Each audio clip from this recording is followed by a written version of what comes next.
Magandang gabi na naman sa inyo. Ako pa na naman si Solid at nandito tayo. Meron tayong dala.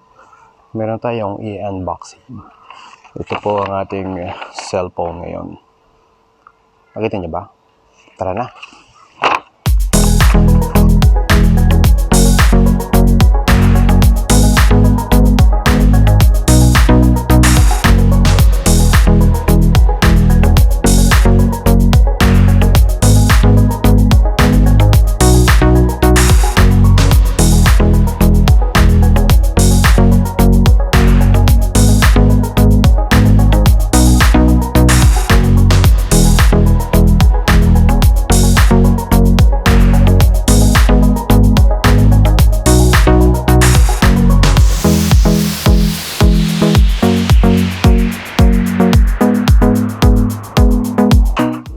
Tamang-tama, bagong taon, bagong phone. So, okay, ito po ang ating unboxing. Walang paligoy-ligoy pa. Makita natin na ito ay galing sa paper bag dahil ito ay actual nating inano. Ayan na, sumusulyap na ang Galaxy A36 5G na box. Dahil kinuha natin ito directly doon sa 0917. Hindi, doon sa loob. Kasi nagkaroon tayo ng problema sa ating online ordering. Ito po ang kanyang box. Other than that, wala na pong kasamang freebies. Maliban lang sa kanyang sales invoice. Tabi na natin yan. Pakirecycle lang po sa mga eco-bag at palengke nyo. Ngayon, makikita natin ang ating karton ng Samsung A36 Galaxy 5G. Bali-baliktad na naman ako mga pinagsasabi. Pero sa box ay nakasulat talaga ay Galaxy A36 5G sa gilid. Dito sa gilid wala. Sa isang gilid puting-puti. Ito, mga serial numbers na hindi mo maintindihan. Hindi ko rin maintindihan. Ito, iba pa kung ano-ano.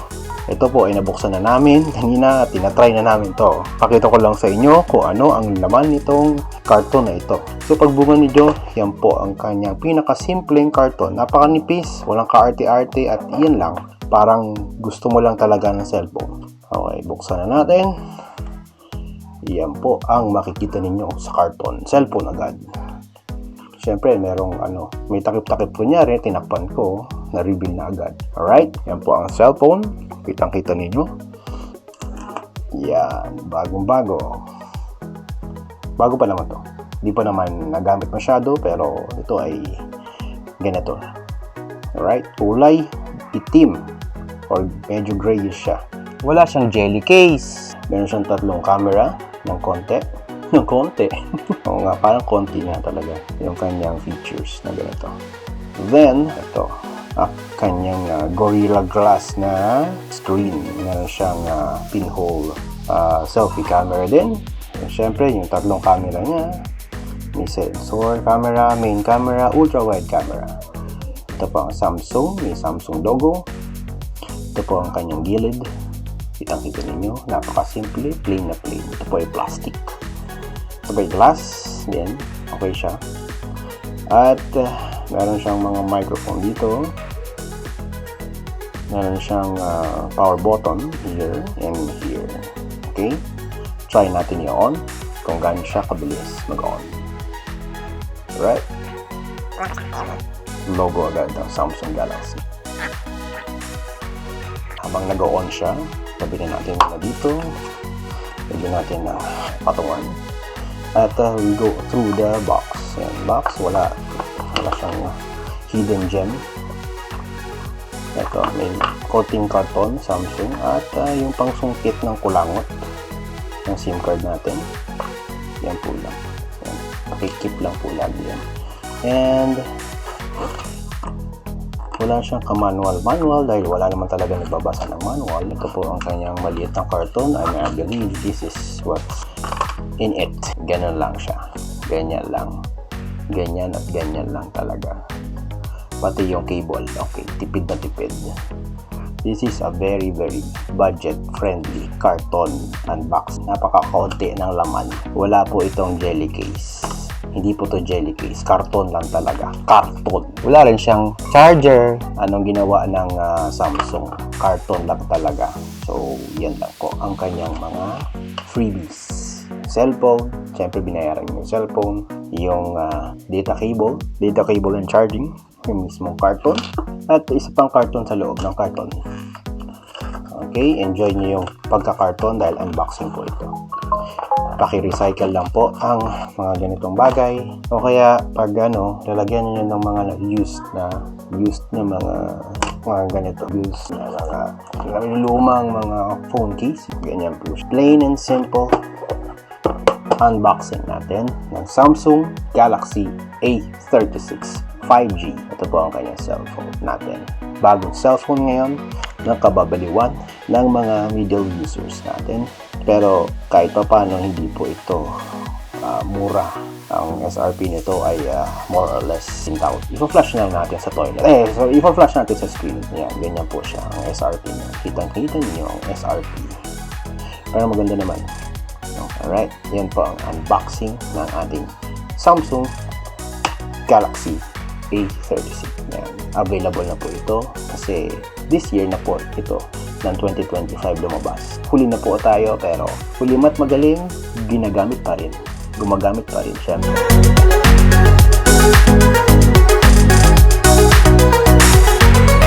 Okay, some reactions lang dito sa Samsung A36 natin. Syempre yung yung back niya, covering, maano siya sa mga fingerprinting na mga ganyan, fingerprinting capability. So pag the end of the day, mapasmado kayo, mahilig kayong pa-oily at mga kung ano-ano mga biscuit or mga oily things na meron kayo. Sa the end of the day, magkakaroon siya ng sandamukal na smudge. Maganda nga siya, glossy, pero kailangan nyo lagi ng pabus na katulad nito. Microfiber na pangpunas para magmukhang bago pa rin. Unless na lagyan nyo po siya ng casing na ganito. Hindi po ito libre. Mahal po ito ng konti na binili namin din sa mall. Kaya yung iba, pwede rin online. Wala siyang jelly case para at least paprotektahan at may mga accessories pang mga katulad nito.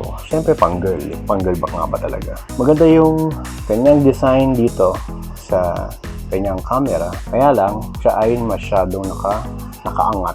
So kailangan niya talaga siya ng casing para at least hindi siya sagi kapag nilalapag ninyo sa mga table or tina-charge niyo sa mga charging stations ninyo or whatever. Kung basta malapag siya, nagtatama siya at kakailang siyang ilapag. So kailangan gamitin mo siya ng gamitin. Sa pagkakahawak ko, okay naman siya, solid. At pero sa mga malilitang kamay, masyado siyang malaki compare sa ibang cellphone. Ito yung mga dating cellphone, ganito kalaki, ganyan po siya. iPhone 6 na to, dati pa, medyo handy siya, maliit, okay siya, gamitin. Ayan. Pero maliit yung screen, hindi siya pwede masyadong pang Netflix, malalabo yung mata ninyo kahit pa paano. Pero dito, ganda yung screen niya. Makakapanood kayo ng magagandang mga YouTube, Netflix, makakapaglaro ng gaming. Yan, hindi po ako masyadong gaming sa pero more on YouTube tayo. Kaya syempre, dapat follow nyo na yung aming YouTube channel na Soned, na laging may ads, laging may i-skip nyo lang kung gusto nyo. Pero pwede nyong i-dislike button lagi yan 2 times yung ating YouTube channel. Ganyan. Tapos single lang doon sa like button, ha? Okay, yan. YouTube channel po natin. Malinaw pong panoorin dito sa Samsung A36. Naka-LED po siya. Okay, ganyan po ang comparison na kapag kaliit niya dati sa mga cellphone, yun yung malaki. Parang siya pang tablet. Napakasimple po ng box niya. Ganyan lang talaga siya. Wala nang iba. Wala nang masyadong excitement. Hindi naman sila tayo magiging excitement sa pag-i-scroll down sa mga karton natin. Siyempre, ito tayo sa cellphone agad. Masyado ng marami ng basura pag malalaki. Kinokolekta niya yung mga ganito. Siyempre, ito, tingin ko lang sa pagkakahawak ko, madaling maagnas po itong mga ganito. Kaya may ingat na. Bili na lang kayo ng mga aftermarket na matatibay. Yan ang advice ko sa mga ganito. Tsaka full USB Type-C. Yung iba kasi old style pa rin naka USB talaga pa rin siya. Pero sana naman, bigyan nyo na USB to USB. Parang M2M, girl to girl. Diba? Yung shadow ganun. Still, lagyan nyo na. Kasi unless na i-eliminate nyo na yung USB talaga. Totally, ha? Okay? Ganun lang. Nag-rant lang. Joke lang. Maganda po ang kanyang pagkaka-scroll. Ayan, mabilis. Ayan, mabilis ang fresh rate daw niya. Ayan, hindi ko na alam kung masyado. Sa pagkaka-touch ko lang at okay. Ayan, pero sa iba, hindi na nilalagyan ng tempered glass para feel nila yung screen. Sa akin, nilalagyan namin kasi ang tempered glass tsaka mga casing na ganito na medyo mahal para at least at the end of 2 years ng contract niyo, mabenta nyo pa ng kahit pa paano, may halaga. At syempre, tumagal pa. Kasi ito po yung unang tumatama sa ating mga bag. Okay? Siyempre, pagbungad ninyo sa mga ganito, mga kakalikutin ninyo yung mga apps. Pero sabi nila at in-advise, naging effective naman, mayroon naman siyang Samsung Switch. Samsung Switch nyo lang sa dati nyong phone. Mag-download kayo ng Samsung Switch at i-Samsung Switch nyo ng maigi. Ganito po siya. Yan, Samsung Switch. Ayan, magaganyan po siya. Overall, okay siya. And siyempre, sa pang smartphones na katulad ito, hindi na natin ginagawang smartphone talaga to. Ginagawa na natin camera lagi. Kasi ipopost natin lagi sa ating mga social media like Facebook, TikTok, and YouTube. Mga apps natin. Susunod, pakita natin ang mga sample pictures and videos na na-taken nito during the day or during the 24 hours na pinatestingan namin ito. Hindi na to startup kasi naka-ano na tayo. Naka-set up na siya. Okay? Yeah. So, enjoy. Thank you.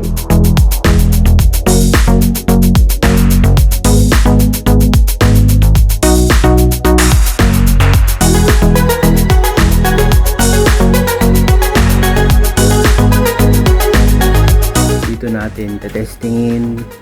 Siyempre, yung pinaka-extreme yung nighttime vision sa camera ninyo. Alright? Ayan, ito po ang testing ng camera nito sa nighttime and naglalakad po kami. Stabilization, wide angle camera. Naka-wide angle, yeah. Stabilization, yeah. Yan pa pipidya pa. Yeah. Paikot-ikot. Tayo, takbo, yeah. Tingnan, stabilization. Stabilization, parang tayong tanga. Yeah!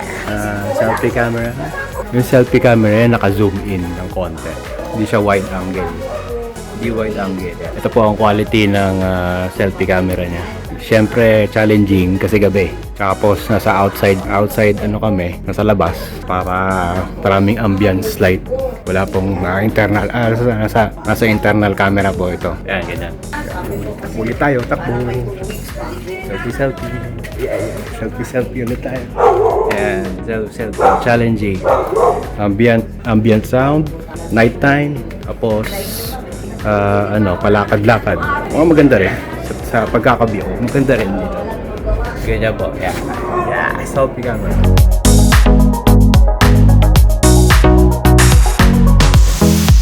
May maganda palang use din yung USB to USB pag-transfer dito sa mga solid state, mga hard disk drive. Kasi USB siya, USB-C, tapos USB-C din siya, pwede siya. Connect agad. Diba? Ang ganda. Okay din pala. Kaya lang sa charger, yung iba, naka-USB flash drive standard. So, USB Type-C. What's on it? Papabidya ba? Yung nighttime niya medyo grainy. Pero okay na. Mapapagtyagaan na natin. Pakinggan pala natin kung gaano kalakas yung kanyang speaker. Kasi kanina, narinig ko yung kanyang speaker ay malakas-lakas. Testing natin gamit ang ating YouTube channel. Play natin sa YouTube channel natin. Hi guys! Ituan tayo. Nagsimula ang ating friend. Nakto. Lakas! Wala kakagawa. Maximum na po. Malakas ang kanyang pagkakaan. Balik ko nakakain. Isang tanga, ang bulot ko ng sabitan ng mga anay, no? Buti na lang, dito yun na. Kahit isa lang yung speaker niya, malakas yung kanyang isa lang speaker niya, pero parang nagbabibrate siya dito sa likod. Na parang ginagawa ng buong speaker yung likod. Feeling ko lang correct me if I'm wrong, okay? Kayo na ang humusga, kayo na bumili para i-try ninyo, alright? speakerphone testing. Kinain ng anay. Ito yung kaisipado namin. Hindi na kinakain ng anay. Ito. Hindi na siya Ito, mahirap speaker. masyado madali. Hindi challenging sa anay kung wala. Naka-surround po tayo na ambience. Wala po tayong internal camera. Hindi na lang talaga. Hindi na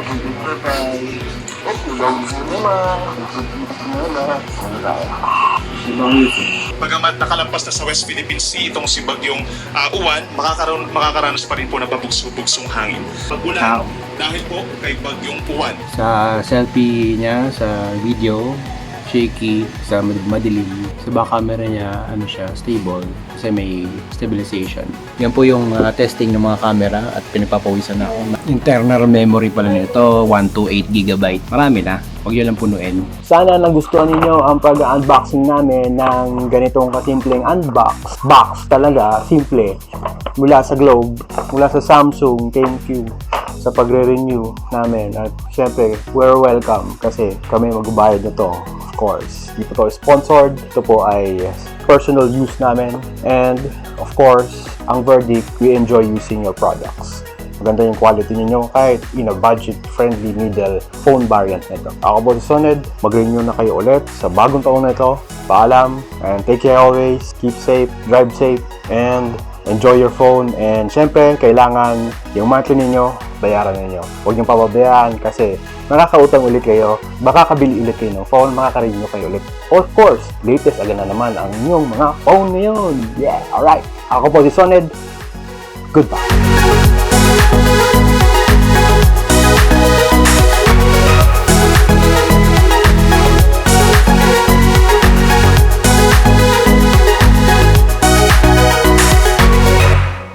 Ano pa mako-comment ko? Wala na. Kaya iya pa pay, pizza pay. Good night.